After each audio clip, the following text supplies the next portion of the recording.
नमस्कार और स्वागत है आपका इवेंट्स फॉर यू पर। भारत का 75वां गणतंत्र दिवस समारोह संपन्न हुआ।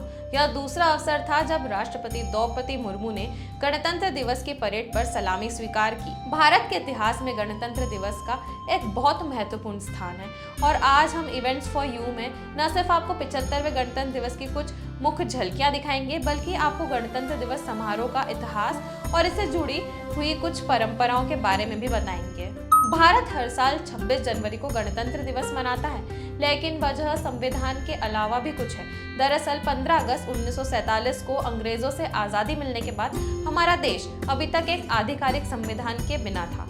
इसीलिए 29 अगस्त 1947 कॉन्स्टिट्यूशन कमेटी बनाकर 308 सदस्यों ने संविधान की 2 प्रतियों पर हस्ताक्षर किए, एक हिंदी में और दूसरी अंग्रेजी में। इस कदम ने भारत को एक स्वतंत्र गणराज्य के रूप में स्थापित किया। अंग्रेजों के औपनिवेशिक शासन कानून 1935 की जगह अब भारत का अपना संविधान देश का मुख्य कानूनी दस्तावेज बन चुका था। हालांकि संविधान सभा ने तय किया था कि संविधान को लागू करने के लिए 2 दिन और इंतजार किया जाएगा।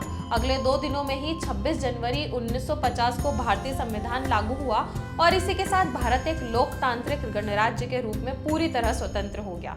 इसलिए हम हर साल 26 जनवरी को गणतंत्र दिवस मनाते हैं और अपने संविधान का गौरव मनाते हैं।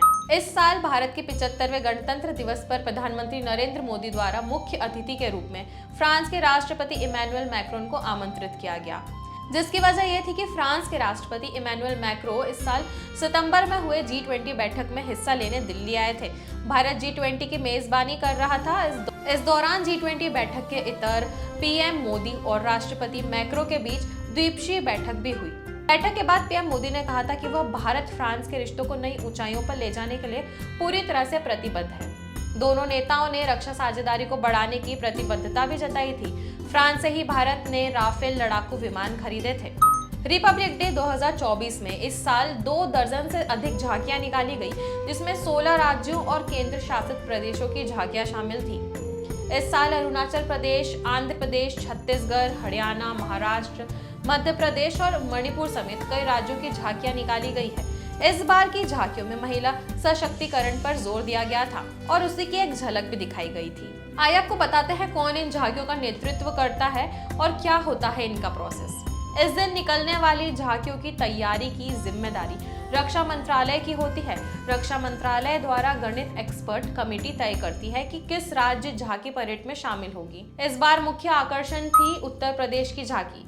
इस झांकी में अयोध्या और विकसित भारत की झलक देखने को मिली। दरअसल इस झांकी में आगे रामलला का स्वरूप और पीछे रैपिड रेल की झलक दिखाई गई। इसमें भगवान राम के जन्म स्थान के जरिए ऐतिहासिक और धार्मिक महत्व को प्रदर्शित किया गया और हिसाबाबाद स्टेशन से निकली नमो भारत ट्रेन को दिखाया गया है। कर्तव्य पथ पर मध्य प्रदेश की झांकी भी देखने मिली। झांकी में राज्य में महिलाओं के सशक्तिकरण, आत्मनिर्भर महिलाओं, चंदेरी कला को दर्शाया गया। इसमें मिलेट वुमेन ऑफ इंडिया की टैगलाइन के साथ मध्य प्रदेश की आदिवासी महिला लहरी बाई की प्रतिकृति भी शामिल थी। मेघालय की झांकी राज्य के चेरी ब्लॉसम का एक मनमोहक प्रदर्शन लेकर आई थी।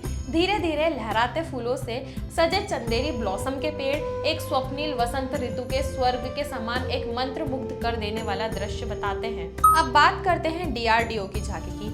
रक्षा अनुसंधान और विकास संगठन DRDO की झांकी का नेतृत्व उत्कृष्ट वैज्ञानिक और निर्देशित मिसाइलों की विशेषज्ञ सुनीता जैना ने किया। उन्होंने स्टार श्रृंखला की मिसाइलों के लिए प्रौद्योगिकी का उपयोग करके स्वदेशी तरल रेमजेंट प्रौद्योगिकी विकसित की थी। मालूम हो कि DRDO की झांकी का विषय रक्षा प्रौद्योगिकी में आत्मनिर्भरता था।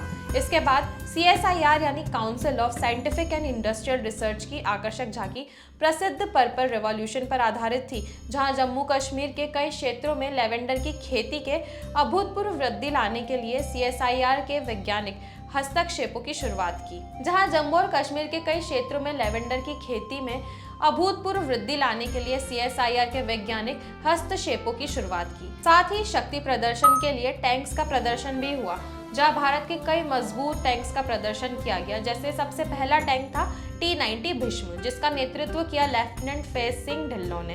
अगला टैंक नाग मिसाइल सिस्टम, जिसका नेतृत्व किया कैप्टन अभय पंडित ने।